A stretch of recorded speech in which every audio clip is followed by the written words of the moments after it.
Ready అండి. విచ్చేసిన మా పాత్రికేయ మిత్రులందరికీ, ఎలక్ట్రానిక్ మీడియా వారికి అందరికీ పేరు పేరున కృతజ్ఞతలు తెలియజేసుకుంటున్నాం. నాకు సినిమా కానీ రాజకీయంగా కానీ ఎక్కడైనా సరే నన్ను సపోర్ట్ చేసేది మీడియా మిత్రులే. సో జన సైనికుడుగా ఫస్ట్ టైము నేను ఇక్కడ మీ సమక్షంలోకి రావటం, మీతో మాట్లాడటం ఇదే ఫస్ట్ టైము. మేము విజయం సాధించాలి ఎట్టి పరిస్థితులు. ఎందుకంటే నాకు ఆంధ్ర యూనివర్సిటీలో ఎంఏ చేశాను నేను.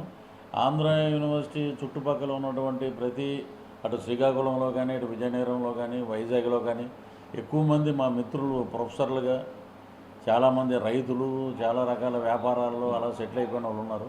ఎక్కడికి వెళ్ళినా అంటే మొన్న 3 జిల్లాలు వెళ్ళొచ్చాను నేను. వెళ్ళొస్తే చూస్తే కూటమి అభ్యర్థులు, ఇప్పుడు గుంటూరు కారం సినిమాలో పాఠం చూసారు, కుర్చీ మడత పెడతారని.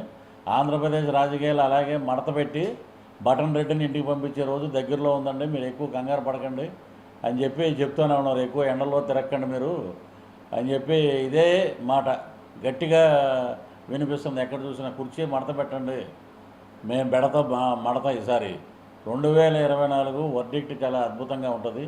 శ్రీకాకుళంలో మెయిన్ ఏంటంటే 7 రోడ్ జంక్షన్ అని ఒకటి ఉంది. భిక్ష పెట్టిన నందమూరి తారక రామారావు గారి దగ్గర భిక్ష పెట్టిన రాజకీయ భవిష్యత్తు ఇచ్చినటువంటి చాలామంది అన్ని రకాల పార్టీలు మారి ఈ రోజున వైఎస్ఆర్సీపీ వైపు కొంతమంది ఉండి వాళ్ళు మాట్లాడే మాటలకి సరిగ్గా సమాధానం మా కూనరవి చెప్తాడు, స్పీకర్ తమ్మినేని సీతారాం గారు.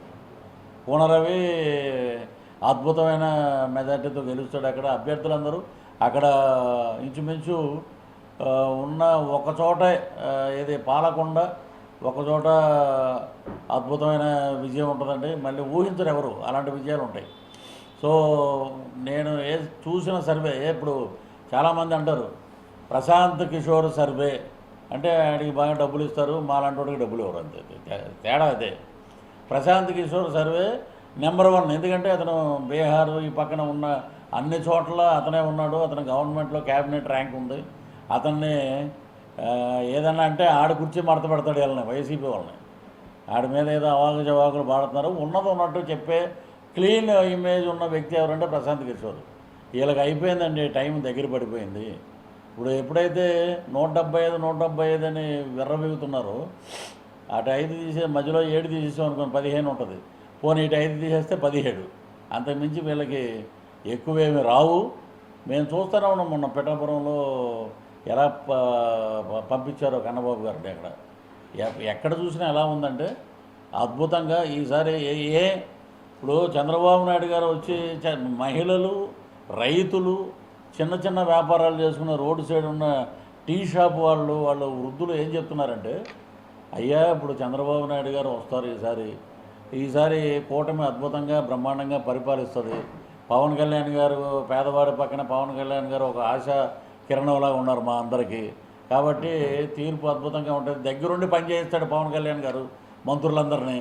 సో మాకు అద్భుతం, ఇంతకన్నా ఇలాంటి టైం మళ్ళీ రాదు మాకు.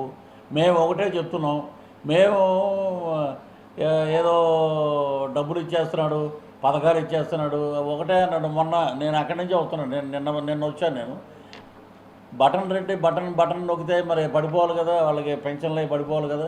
పవన్ కళ్యాణ్ గారు ఇచ్చిన పిలుపు చాలా అద్భుతంగా పనిచేసింది ఈ రాష్ట్రంలో.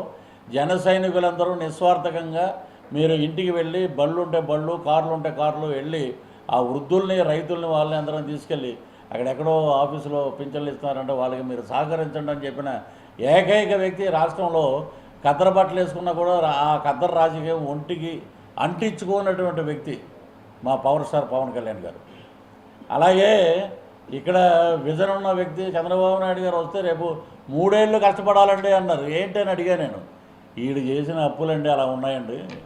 ఇవన్నీ 3 ఏళ్ళు అందరం కష్టపడితే రాష్ట్రం సుభిక్షంగా ఉంటుంది, సంక్షేమంగా ఉంటుంది, అద్భుతంగా ఉంటుందని చెప్పడం జరిగింది.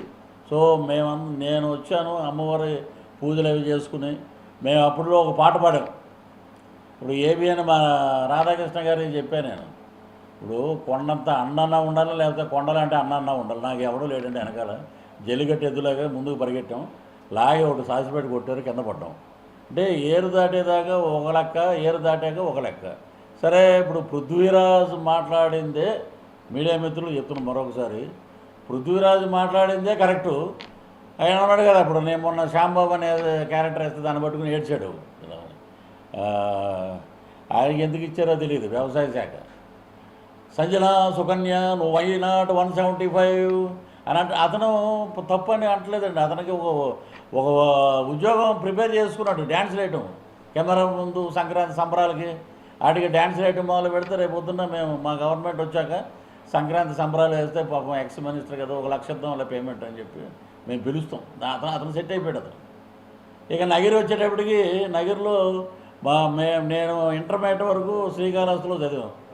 స్వీట్లు పంచి టపాకాయలు కాల్చి ఎలా అందో చూసారు, అలాగే కొత్త భాషలు చెప్పారు గుడ్ మార్నింగ్. ఆవిడ మటుకు ఘోరంగా వెళ్ళిపోయే ఫస్ట్ క్యాండిడేట్ ఆమె. సో ఇవన్నీ ఏంటంటే ఇన్ని దుర్మార్గాలు పెట్టుకుని పైకి ఏంటంటే మేము చాలా గొప్పవాళ్ళం, చాలా ఉన్నతులం. ఇప్పుడు పృథ్వీరాజుదే కరెక్ట్ అంటే మరి అంబటి రాంబాబుది ఏమైంది, అవంతి శ్రీనివాస్ ఏమైంది? ఇంకో దరిద్రం ఏంటంటే వరలక్ష్మి వ్రతం రోజు నాకు యూఎస్ నుంచి ఫోన్ చేశారు ఒక 2 ఏళ్ళ క్రితం. ఒరే కొంచెం ఇంట్లో ఆడవాళ్ళందరినీ కూడా టీవీ చూడొద్దురా నేను. ఏమో ఈ దరిద్రం వాళ్ళు వైసీపీలో ఉన్న వాళ్ళు అంటారు, అయ్యే ఇది మా వాడిది కాదు. మీ వాడిది కాదంటే మీరు చూసారా?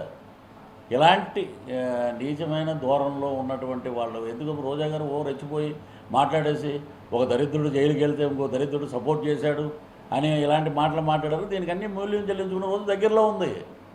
ఏదైనా మాట్లాడితే పోనీ మీ జిల్లాలో ఉన్న పెద్దిరెడ్డి రామచంద్రారెడ్డి ఎందుకు మాట్లాడలే? మీ జిల్లాలో ఉన్న ఎంతమంది మహిళా ఎమ్మెల్యేలు ఉన్నారు, వీళ్ళు ఎందుకు మాట్లాడలే? మీరు ఏంటి అనేది అందరికీ తెలుసు. కాబట్టి నోరు ఉంది కదా అని ఎలా పడితే అలా పడేసుకోకండి. తీర్పు అద్భుతంగా ఉంటుంది. సంక్షేమ బాటలో కూటమి సంక్షేమ బాటలో అద్భుతంగా ప్రయాణిస్తుంది. అద్భుతమైన మేనిఫెస్టో వాటిని తీసుకెళ్ళటానికి ముఖ్యంగా నేను వచ్చిన కార్యక్రమం ఏంటంటే ఒక స్ట్రీట్ ప్లే ఒకటి చేస్తున్నాను. మొత్తం మా హీరో మా మేనల్లుడు ఒక సినిమా చేశాడు, రెండో సినిమా హీరోగా చేస్తున్నాడు. మేము కూడా సినిమాలు ఆపేసాం. మొత్తం ఈ ప్రచారంలోనే ఉన్నాం. అద్భుతమైనప్పుడు రాముడు బ్రహ్మాండంగా రామరాజ్యం వచ్చేసాక మేమందరం హాయిగా ఇంట్లో కూర్చోవచ్చు, హాయిగా మా పనులు మేము చేసుకుంటాం. కాబట్టి అనేది అంటే స్ట్రీట్ ప్లేలో వీళ్ళు చేసిన ఏంటి, వీళ్ళ భాగవతాలు ఏంటి, దాంట్లో మా వీర మహిళలు ఉంటారు, కార్యకర్తలు ఉంటారు. ఇప్పుడు మేము మంగళగిరిలో చేస్తే తెలుగుదేశం మా కూటమే కాబట్టి తెలుగుదేశంలో ఉన్న మహిళలను కూడా తీసుకుంటాం. అక్కడ స్ట్రీట్ ప్లే ఎండగడితే ఎలా ఉంటుందంటే ఇమీడియట్గా వెళ్ళి ఓటు వేయాలనే విధంగా తయారు చేస్తున్నాం. ఇంకొక 4 రోజుల్లో అది ఫైనల్ అయిపోతుందండి.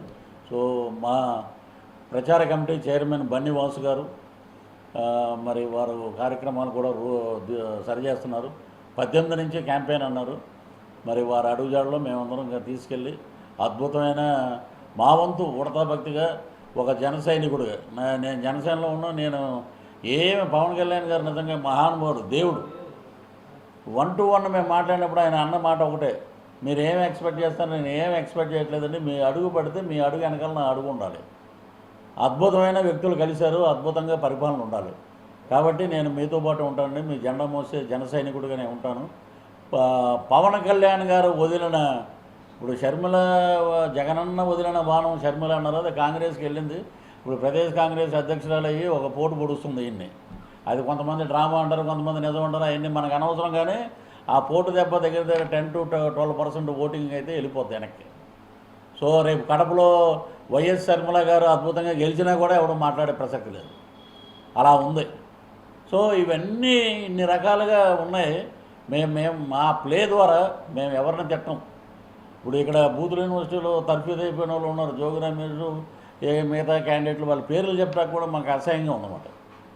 వాళ్ళందరిలాగా ఉండదు మాదేంటంటే ప్రజారంజకంగా జనాల్ని రంజింపజేస్తూ మధ్య మధ్యలో చిన్న చిన్న సినిమాలు సంబంధించిన ఇవి, మా నాయకుల డైలాగులు, చంద్రబాబు గారు మాట్లాడింది, పవన్ కళ్యాణ్ గారు మాట్లాడింది, ఇవన్నీ దాంట్లో జోడించి మేము అద్భుతంగా రెడీ చేసాం. ఇంకొక 4 రోజులు రెడీ అయిపోయాక ఫస్ట్ మా బన్నీవాస్ గారికి చెప్పి దాని ప్రకారంగా జనాల్లోకి తీసుకొస్తాం.